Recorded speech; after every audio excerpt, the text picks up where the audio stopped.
Hello everyone, in today's tutorial I will show you how to use artifacts to create web page on your Qwen AI. At first you have to be on the home screen of your mobile phone.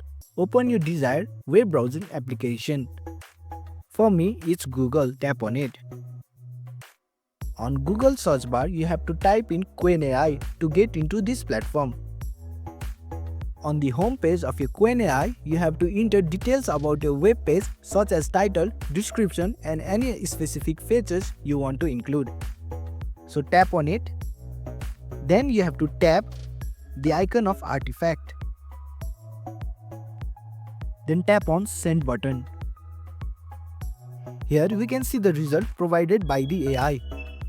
Once you are satisfied with the design and content, you can copy the artifact.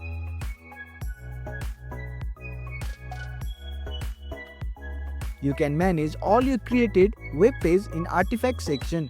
Here you can edit, delete or update your web page as needed. By following these steps, you can efficiently create and manage web page on Qwen AI using your iPhone. Thanks for watching. If you found this helpful, give it a thumbs up and consider subscribing for more tutorials.